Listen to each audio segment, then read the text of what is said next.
देखिए, आज जो हम चैप्टर पढ़ने जा रहे हैं वो बेसिकली हमारे हमारे पास है, ऑर्गेनाइजेशनल स्ट्रक्चर के ऊपर है।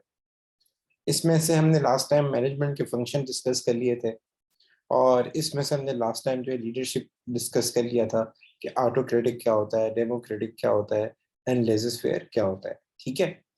अच्छा, आज हम क्या पढ़ेंगे? आज बेसिक्स पढ़ेंगे। पहला सवाल ये पैदा होता है कि सर, ऑर्गेनाइजेशनल स्ट्रक्चर किसे कहते हैं? तो इसको समझने से पहले पहले मैं आपको एक डायग्राम दिखा दूं, तो आपको एक चीज समझ में आ जाएगी। देखें, ये एक डायग्राम आपको स्क्रीन पे नजर आ रही है। नजर आ रही है सबको? इस डायग्राम में आप देखें, जो सबसे ऊपर आ रहा है चीफ एग्जीक्यूटिव आ रहा है।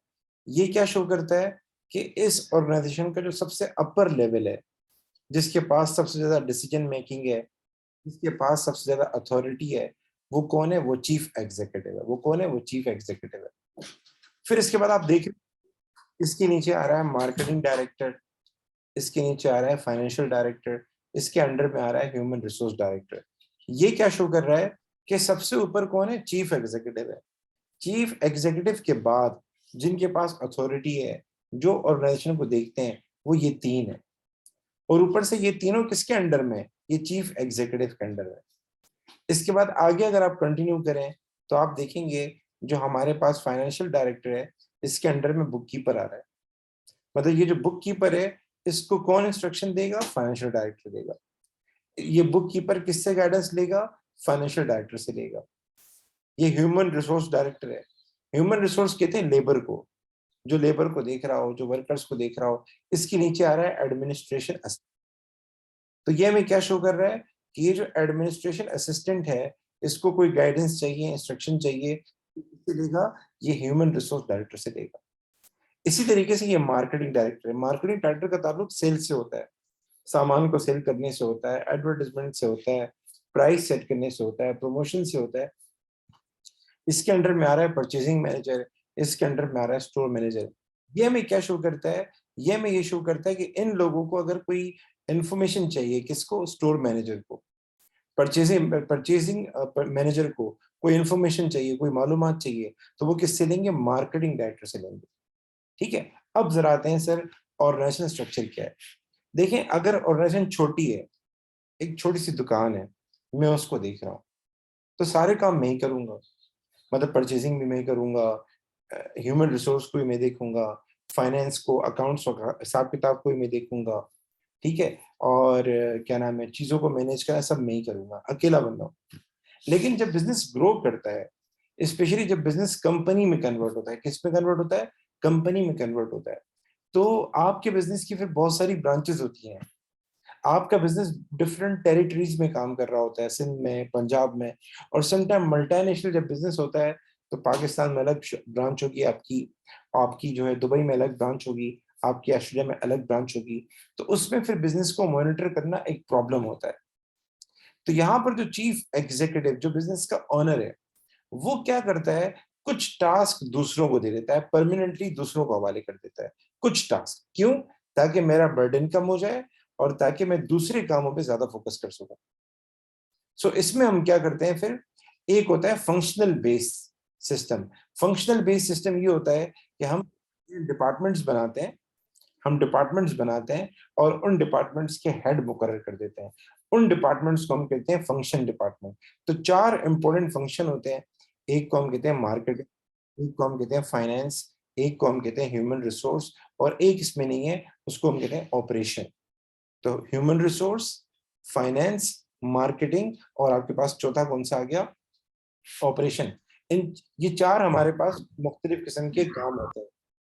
हनीश बेटा माइक बंद कर देना। ये चार हमारे पास मुख्तलिफ किस्म के क्या होते हैं? काम होते हैं। इनके हिसाब से हम हेड मुकर्रर कर लेते हैं। उन हेड को हम प्यार से क्या कहते हैं? डायरेक्टर कहते हैं। तो चीफ एग्जीक्यूटिव क्या करता है? ऑनर क्या कर देता है? अपने कुछ काम परमानेंटली दूसरों के हवाले कर लेता है। उनको हम प्यार से कहते हैं डायरेक्टर। और वो डायरेक्टर क्या करते हैं? रिलेवेंट डिपार्टमेंट को फिर देख रहे होते हैं। So what is organisation structure? Organisation structure ये है कि आपके बिजनेस में जो पोजीशंस हैं, जो रिस्पॉन्सिबिलिटीज हैं, वो कैसे डिवाइडेड है। आपका बिजनेस कैसे चलता है? चीफ एग्जीक्यूटिव क्या करता है, चीफ एग्जीक्यूटिव के अंडर कौन आता है, उसके अंडर कौन आता है, how different responsibilities, how different jobs are divided overall in the organisation. ज़रा बंद कीजिएगा, ओवरऑल इन द ऑर्गेनाइजेशन, ये हमारे पास क्या कहलाता है, ये कहलाता है ऑर्गेनाइजेशनल स्ट्रक्चर। जरा पढ़ लेते हैं इसको। ये देखें डेफिनेशन मैंने हाईलाइट की है। Organisational structure refers to the level of management. Level of management कहते हैं कि जो वर्कर्स को देख रहे होते हैं, तो बिल्कुल जो नीचे लेवल के वर्कर उनको छोड़ के सारे ऊपर क्या है, मैनेजर ही है। सुपरवाइजर भी मैनेजर होता है, डायरेक्टर भी मैनेजर होता है, सीईओ भी एक किस्म का मैनेजर होता है, ठीक है, बट उनका लेवल डिफरेंट होता है। तो refers to the level of management and division of responsibilities within an organisation. Organisation structure किसे कहते हैं, लेवल्स ऑफ मैनेजमेंट को कहते हैं, और उसके अलावा डिवीजन ऑफ रिस्पॉन्सिबिलिटीज को कहते हैं, जो ऑर्गेनाइजेशन में डिवाइडेड होती है। और इसको रिप्रेजेंट करने के लिए हम एक चार्ट बनाते हैं, और उस चार्ट के अंदर स्टेप्स होते हैं, उन स्टेप को हम कहते हैं हायरार्की। ठीक है, ये नीचे चार्ट बना हुआ है, मैं जरा दिखा देता हूँ। ये एक चार्ट बना हुआ है, ये सबसे लोअर लेवल है, ये उससे अपर लेवल है, ये उससे अपर लेवल है, ये उससे अपर लेवल है डायरेक्टर का जो है, और सबसे ऊपर आ रहा है चीफ एग्जीक्यूटिव। तो इसको हम कहते हैं लेवल ऑफ हायरार्की, मतलब लोअर से अपर की तरफ। ठीक है, दूसरा, ये पहले लेवल के मैनेजर हैं, चीफ एग्जीक्यूटिव। उसके बाद डायरेक्टर दूसरी मैनेजमेंट लेवल है। उसके बाद जो है मैं आपका book keeper, purchase manager, store manager, administration assistant, ये थर्ड लेवल है। और फिर असिस्टेंट स्टोर मैनेजर, ये चौथा लेवल है। तो हमारे पास कितनी मैनेजमेंट्स हैं, लेवल ऑफ मैनेजमेंट कितनी है, तो पहली, दूसरी, तीसरी, चौथी, और उसके बाद फाइनल वर्कर्स आ जाते हैं। ये हमें क्या शो करता है, ये इस चीज को हम क्या कहते हैं, ऑर्गेनाइजेशनल स्ट्रक्चर कहते हैं। मुझे बताएं यहाँ तक बात क्लियर भी, ऑर्गेनाइजेशनल स्ट्रक्चर किसे कहते हैं। एक मिनट में मोबाइल साइलेंट कर दूं। जी बेटा, आप लोग चैट में बता सकते हैं। अमर बेटा, माइक आपका बंद आ रहा है। अमर को मैं एक मैसेज कर देता हूँ, अमर टर्न ऑन योर माइक। जी, मुझे बताएं आपको मेरी बात समझ में आई नहीं आई। प्लीज बेटा, आप लोगों को रिस्पॉन्ड करना पड़ेगा, कि मुझे पता चले कि आपको चीजें समझ में आ रही नहीं आ रही। Sir, level of management and hierarchy की सेम मीनिंग है। जी जी, level of management is something else. Level of management means कि पेपर में कभी कभार सवाल आ सकता है 2 मार्क्स का, कि या 1 मार्क का भी आ सकता है कैलकुलेशन का, कि आपको इस तरह का चार्ट दे देगा, और वो ये बोलेगा कि ये बताओ कितने लेवल है मैनेजमेंट के, कितने लेवल है मैनेजमेंट के। तो चीफ एग्जीक्यूटिव पहला लेवल है, डायरेक्टर्स ये सारे डायरेक्टर्स हैं, ये दूसरा लेवल है, और store manager, purchase manager, book keeper, ये तीसरा लेवल है। असिस्टेंट मैनेजर, जूनियर मैनेजर, ये चौथा लेवल है। तो इसके अंदर 4 लेवल है मैनेजमेंट के। ठीक है, और हायरार्की कहते हैं स्टेप को। हायरार्की मतलब ये चार्ट इस तरीके से बनाया जाता है, आप लोअर से स्टार्ट करते हैं, फिर उससे ऊपर सीढ़ी होती है ना, सीढ़ी, घरों में सीढ़ी होती है, स्टूल होता है, तो स्टेप होते हैं। तो हायरार्की उसको कहते हैं। तो आप कह सकते हैं कि लेवल ऑफ मैनेजमेंट, लेवल और हायरार्की कितने स्टेप्स कह सकते हैं, करीब करीब सेम है। अच्छा, इसका क्वेश्चन कैसे आएगा, इसका क्वेश्चन थोड़ा डिटेल में आएगा, पहले मैं आगे पढ़ा दूं फिर समझ में आएगा इस क्वेश्चन कैसे आएगा। ठीक है, अब आगे चलते हैं सर। आगे हमारे पास आ जाते हैं, आगे मुझे क्या समझाना था। अच्छा जी, अब इस चार्ट के अंदर 2-3 चीजें हैं जो हमें समझनी है। ठीक है, पहली चीज जो हमें समझनी है वो है चेन ऑफ कमांड। हमें क्या समझनी है, चेन ऑफ कमांड समझनी है।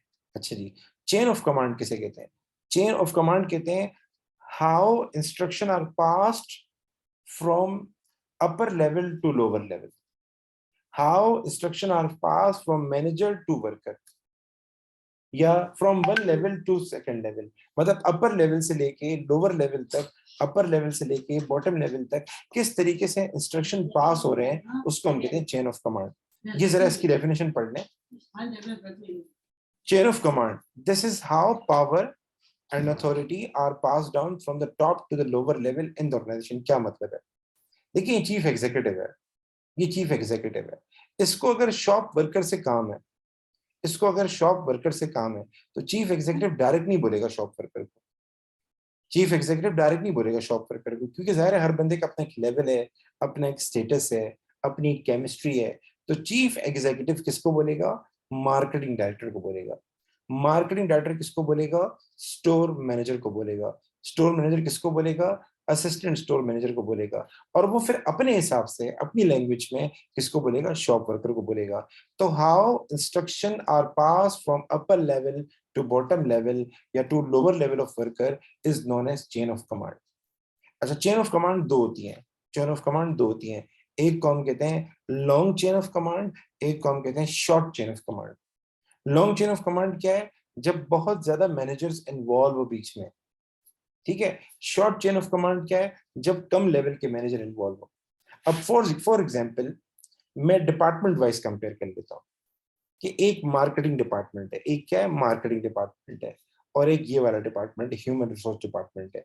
तो यहाँ जो एडमिनिस्ट्रेशन असिस्टेंट है, इसको अगर कोई काम है चीफ एग्जीक्यूटिव के साथ, या चीफ एग्जीक्यूटिव को इससे कोई काम है, तो चीफ एग्जीक्यूटिव एचआर को बोलेगा एंड एचआर इसको बोलेगा। मींस बीच में सिर्फ एक ही बंदा है, बीच में सिर्फ एक ही बंदा है, ठीक है। कंपैरेटिवली अगर आप मार्केटिंग डिपार्टमेंट में आ जाए, चीफ एग्जीक्यूटिव को अगर शॉप वर्कर से कोई काम है, तो चीफ एग्जीक्यूटिव पहले बोलेगा मार्केटिंग डायरेक्टर को, पहला बंदा आ गया। फिर बोलेगा, फिर मार्केटिंग डायरेक्टर स्टोर मैनेजर को बोलेगा, दूसरा बंदा आ गया। Store manager assistant store manager को बोलेगा, तीसरा बंदा आ गया। तो हम कहेंगे कंपैरेटिवली यहाँ लॉन्ग चेन ऑफ कमांड है किसमें? मार्केटिंग डिपार्टमेंट के अंदर। और एचआर डिपार्टमेंट के अंदर क्या है? शॉर्ट चेन ऑफ कमांड है। शॉर्ट चेन ऑफ कमांड का मतलब है कि लेवल ऑफ मैनेजमेंट कम है, बीच में पार्टीज कम है, मैसेज क्विकली पहुंच जाता है, मैसेज फास्टली पहुंच जाता है। लॉन्ग चेन ऑफ कमांड का मतलब क्या है? बीच में पार्टीज ज्यादा है, मैसेज को कन्वे करने में टाइम लगता है, पहले एक पार्टी, फिर दूसरी पार्टी, फिर तीसरी पार्टी। तो इसके लिए सर कोई यार्ड स्टिक है? एक सवाल पैदा होता है सर, पेपर में सवाल आ गया कि शॉर्ट चेन ऑफ कमांड है, लॉन्ग चेन ऑफ कमांड है, हम कैसे बताएंगे? तो उसके लिए कंपैरिजन होता है। पेपर में अगर सवाल आएगा, वो आपको कंपैरिजन देगा, वो आपको दो ऑर्गेनाइजेशन देगा, वो आपको दो ऑर्गेनाइजेशन देगा। आपको उन दोनों में देखना है कि किस में बीच में ज्यादा मैनेजर आ रहे हैं, किस में बीच में कम मैनेजर आ रहे हैं। तो हम कंपेयर करके हम कहते हैं कि भाई ये लॉन्ग चेन ऑफ कमांड है, ये शॉर्ट चेन ऑफ कमांड है। यहां तक बातें क्लियर है मेरी कि what is chain of command, short chain of command, long chain of command?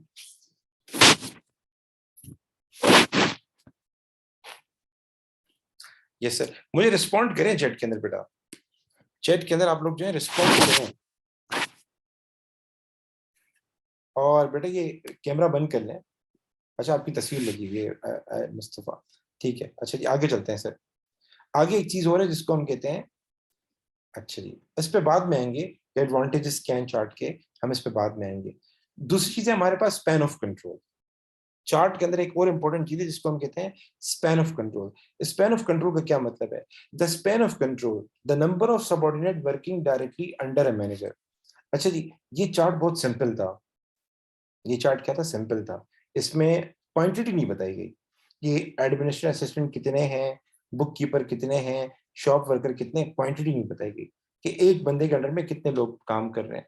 ठीक है, अब मैं आपको एक और चार्ट दिखा रहा हूँ जिसमें क्वांटिटी मेंशन है। ठीक है, ये दो चार्ट हैं। पहले इस पर आते हैं, पहले इस पर आते हैं। ये कौन है? ये सबसे अपर लेवल है, मतलब सीईओ के हैं। सीईओ के अंडर में कितने बंदे हैं डायरेक्ट सुपरविजन में? दो बंदे हैं। कितने बंदे हैं? दो बंदे हैं। चलो इस पिंक कलर वाले को मैं डायरेक्टर बोल देता हूँ, इसको भी डायरेक्टर बोल देता हूँ। इसके अंडर में कितने बंदे हैं? दो बंदे हैं। इसके अंडर में कितने बंदे हैं? दो बंदे हैं। फिर जितने भी ऑरेंज कलर वाले लोग हैं इनको मैं मैनेजर बोल देता हूँ। इनके अंडर में कितने बंदे हैं? दो बंदे हैं। इसके अंडर में कितने बंदे हैं? दो बंदे हैं। यानी सबके अंडर में सिर्फ दो दो बंदे हैं, दो दो बंदे हैं। स्पैन ऑफ कंट्रोल कहते हैं number of subordinate working under one supervisor, working under one manager. एक मैनेजर के डायरेक्ट अंडर में कितने लोग काम कर रहे हैं, डायरेक्ट बेटा। अब जैसे इस बंदे की ये सारे लोग इनडायरेक्टली इसके अंडर में काम कर रहे हैं, लेकिन डायरेक्ट जिससे इसकी कम्युनिकेशन होती है वो ये दो है, ये दो है। अब जरा इधर आ जाए, ये एक बंदा है, फॉर सपोज सीईओ है। इसके अंडर में कितने लोग हैं? 1 2 3 4 5, डायरेक्ट अंडर में 5 लोग आ रहे हैं। और ये हमारे पास फॉर सपोज को मैनेजर कह रहे हैं, डायरेक्टर कह रहे हैं, इसके अंडर में कितने लोग हैं? 5 लोग। तो स्पैन ऑफ कंट्रोल में पहला सवाल आएगा क्वांटिटी का, कि आप स्पैन ऑफ कंट्रोल बताएं चार्ट ए का, स्पैन ऑफ कंट्रोल बताएं चार्ट बी का। और वो बोलेगा सीईओ के अंडर में कितने बंदे आए, यहां बोलेंगे आप दो। वो बोलेगा इसके अंडर में कितने बंदे आए, यहां बोलेंगे आप 5। ठीक है, अगला सवाल क्या आएगा कि स्पेन ऑफ कंट्रोल, ये जो स्पेन ऑफ कंट्रोल दो होते हैं, एक को बोलते हैं वाइड, एक को बोलते हैं narrow. Wide means when number of subordinate are higher, जब ज्यादा लोग आपके अंडर काम कर रहे होते हैं, क्वांटिटी ज्यादा होती है। इसके लिए भी कोई यार्ड स्टिक नहीं है कि 3 हो या 4 हो या 5 हो। नॉर्मली कहते हैं 5 या 4 बंदे अगर अंदर अंडर में आ रहे हैं या इनसे ज्यादा अंडर में बंदे आ रहे हैं तो ये वाइड स्पेन ऑफ कंट्रोल है। 2 आ रहे हैं, 3 आ रहे हैं तो ये नैरो स्पेन ऑफ कंट्रोल है। लेकिन पेपर में वो कंपैरिजन देगा, वो आपको चार्ट ए देगा, वो आपको चार्ट बी देगा। आपने दोनों को कंपेयर करके बताना होगा कहाँ वाइड है कहाँ नैरो है। तो जहां कम बंदे आएंगे वो कहलाएगा नैरो, और जहां ज्यादा बंदे आएंगे वो कहलाएगा वाइड स्पैन ऑफ कंट्रोल। ठीक है, अब आते हैं असल सवाल क्या आता है पेपर में। पेपर में जो असल सवाल आता है वो आता है स्पैन ऑफ कंट्रोल के एडवांटेजेस। अब स्पैन ऑफ कंट्रोल में दो सीखे, एक है हमारे पास स्पैन ऑफ कंट्रोल नैरो, एक है हमारे पास wide span of control. Wide में नंबर ऑफ वर्कर ज्यादा होते हैं, नैरो में नंबर ऑफ वर्कर कम होते हैं। अब मेरा आपसे सवाल है, एक टीचर है, क्लास में बच्चे कम है, एक टीचर है, क्लास में बच्चे कम है, क्या फायदे होंगे, ओवरऑल क्या बेनिफिट होंगे? अगर क्लास में बच्चे कम हो, आपके अंडर में बच्चे कम आ रहे हो, तो क्या बेनिफिट होंगे? ये बात कर रहा हूं मैं नैरो स्पैन ऑफ कंट्रोल की, कि एक टीचर बच्चों को पढ़ा रहा है, उसके अंडर में कम बंदे आ रहे हैं, उसकी क्लास में कम बंदे हैं, लिमिटेड नंबर्स के बंदे हैं। Sir more check and balance, बहुत आला मुस्तफा सही बता रहे हो। चेक मॉनिटरिंग बहुत अच्छी होगी, सुपरविजन बहुत अच्छी होगी। ठीक है sir, teaching easy and quick होगी, सही बता रहे हैं। जो यानी फीडबैक अच्छा होगा, ठीक है ना, एंड चीजें इजीली समझ में आ जाएंगी। ठीक है, कम्युनिकेशन इफेक्टिव होगी, कम्युनिकेशन क्विकर होगी, कह सकते हैं, बिल्कुल कह सकते हैं। अच्छा जी, अब आते हैं, क्विकर डिपेंड करता है बेटा, हम चार्ट की जब बात करते हैं तो एक अलग हो जाता है। ये तो टीचिंग की बात हो रही है ना, तो टीचिंग में अलग चीजें हो जाती हैं। अच्छा जी, लेकिन एक टीचर बच्चों को पढ़ा रहा है, क्लास में बच्चे ज्यादा हैं, उसके अंडर में बच्चे ज्यादा हैं, ठीक है ना, एक बंदा है उसके अंडर में बच्चे ज्यादा हैं। अब क्या होगा मुझे बताएं, अब क्या फायदा होगा मुझे बताएं? जब अंडर में बच्चे ज्यादा आते हैं ना, तो फिर टीचर कुछ काम बच्चों के हवाले कर लेता है। लाइक अटेंडेंस लेनी है, वो काम बच्चों के हवाले कर देगा, किसी बच्चे को अपना असिस्टेंट बना देगा कि बच्चों को समझाओ। बताने का मेरा मतलब है, एक मैनेजर है, उसके अंडर में बहुत सारे वर्कर्स आ रहे हैं, तो मैनेजर सबको देख नहीं सकता, तो वो क्या करेगा, कुछ टास्क डेलीगेट करेगा, कुछ टास्क डेलीगेट करेगा, मतलब कुछ काम दूसरों वर्करों के हवाले कर देगा, जो अच्छे हैं, जो सीरियस हैं, जो एक्सपीरियंस हैं, ताकि उसको आसानी हो जाए। इससे क्या होगा, इससे मोटिवेशन बढ़ेगी। ठीक है, तो when there is wide span of control means there are more chances of delegation. कुछ टास्क मैनेजर क्या करेगा, अपने सबऑर्डिनेट्स को देगा, सबऑर्डिनेट इससे क्या होंगे, मोटिवेट होंगे, आगे बढ़ने के चांसेस उनके बढ़ जाएंगे।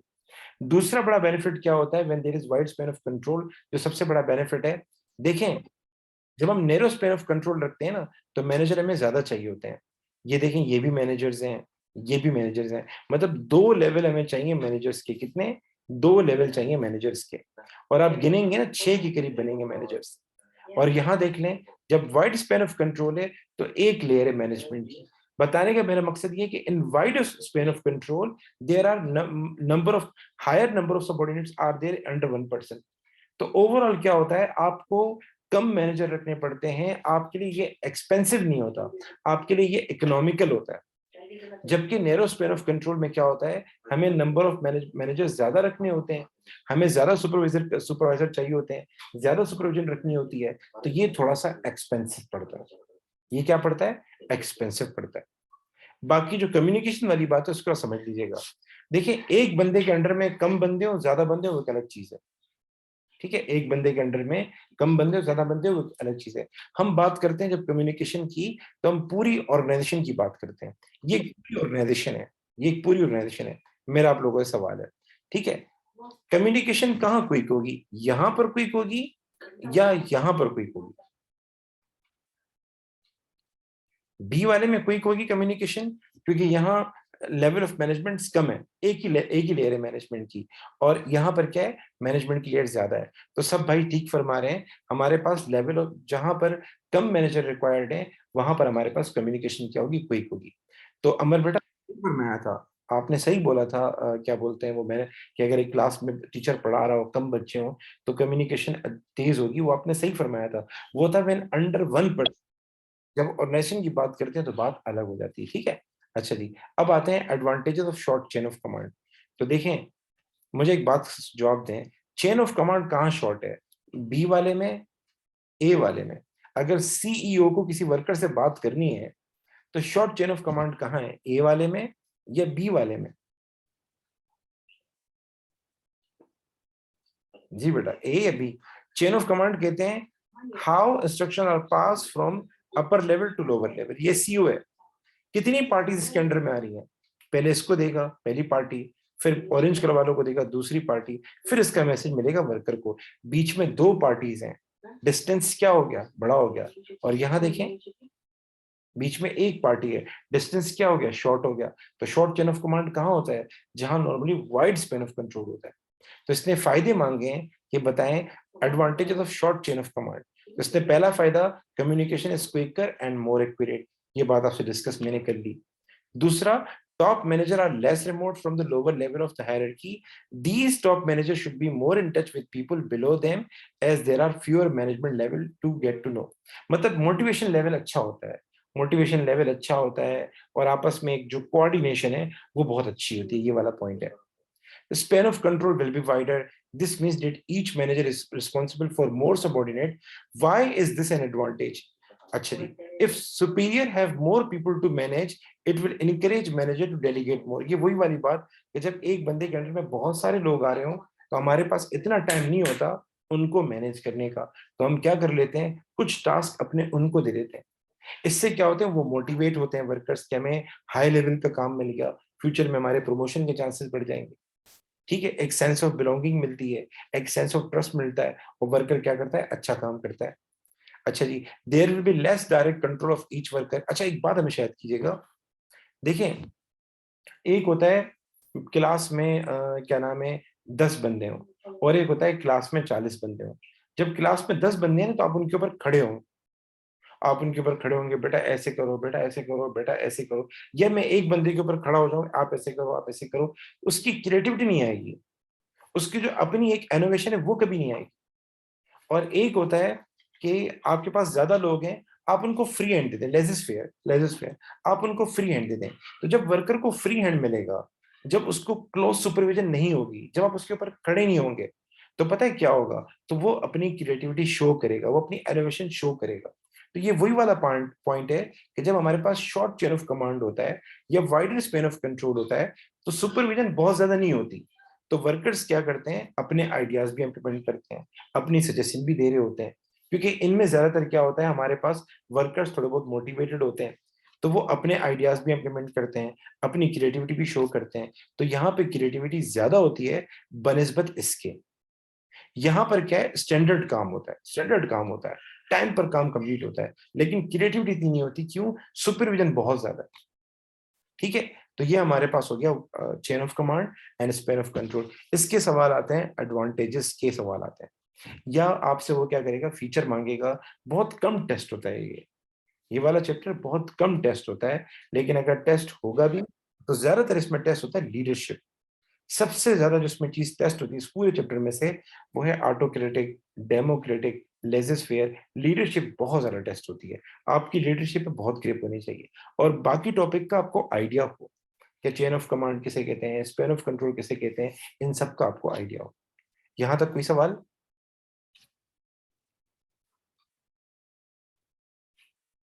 जी बेटा, यहां तक कोई सवाल?